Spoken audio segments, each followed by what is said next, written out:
Now, we come to the cream of the crop of my presentation. That was 3 weeks ago. I was over in Stanford University. I was invited there to give a talk on the Malaysian youth entrepreneurship climate scene. So I was there for roughly around 2 weeks, where I stayed in Stanford, lived as a student, but at the same time went around Silicon Valley to visit offices like Google, Yahoo.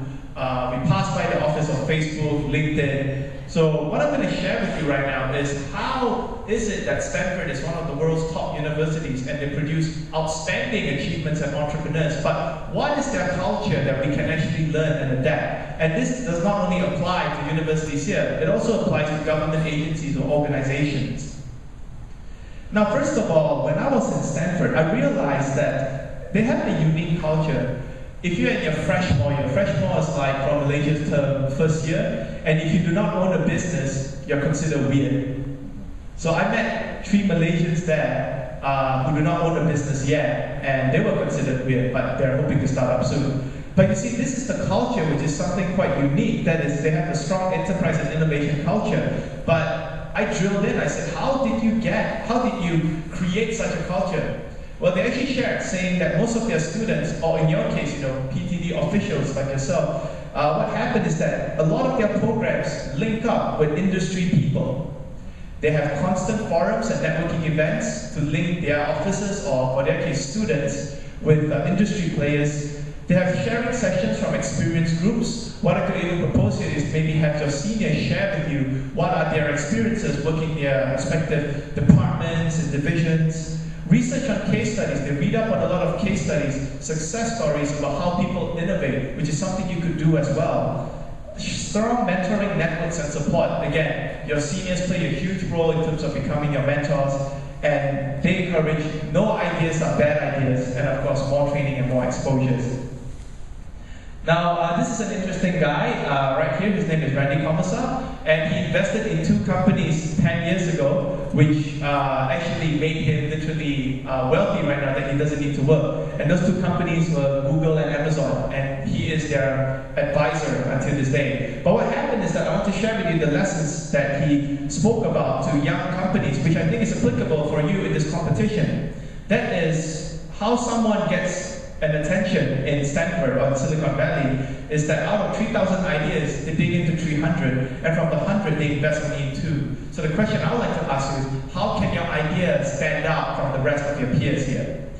And he said, I invest in people, meaning get the best team to work with you, get a multi-talented team behind you. Entrepreneurship is best practice in certain places. In this case, perhaps you could be the pioneers to actually move or increase the innovation standards in the government agencies. I don't know, you guys are the pioneers. And the most important thing is, it's okay to fail in business 70% of the time, because in Stanford or in Silicon Valley, failure is a badge of honor. That means you're going to earn your stripes. So try and fail, that's part of innovation. Now lastly, this is what I learned from Google, visiting the Googleplex in Mountain View. Now, what happened when I see Google is that they have an ideas whiteboard where any employee could come in and scribble any new ideas. It could be the stupidest idea to be scribbled on the board. And what happened is other employees seize the idea and they build on it. You can see arrows being drawn up saying, hey, you should use this application. Hey, you should talk to these people. So that's how they build their ideas. Google also encouraged job rotation, in which employees rotate jobs to understand different perspectives and different roles and responsibilities. Personal self-development time, where Google, if I'm not wrong, every Friday, each employee is given a day off, but you're still in the office, to work on your own personal project. And should your project be good, you can pitch to the founders, and they will fund your project. Management style, thank God it's Friday. All of us here, we know about this restaurant, right? TGIF. And what happened is that the management styles that Sergey and Larry, which are the co-founders of Google, spend every Friday talking to all of their employees about their vision, because that helped them innovate and it helps them meet the vision of Google. So my conclusion is, when you start the PTD Innovation Challenge, start to question about things you can improve, start to form solutions, start to gather talent to form your strong team, and most importantly, start to implement it. In your case, show it in your video, because that is where you start innovating. So with this, I thank you for your attention, and you can search me up. I'll be more than happy to keep in touch with you guys. Or just search me on Facebook or watch my series of videos on YouTube. With that, I'll hand the mic back to us, and thank you very much.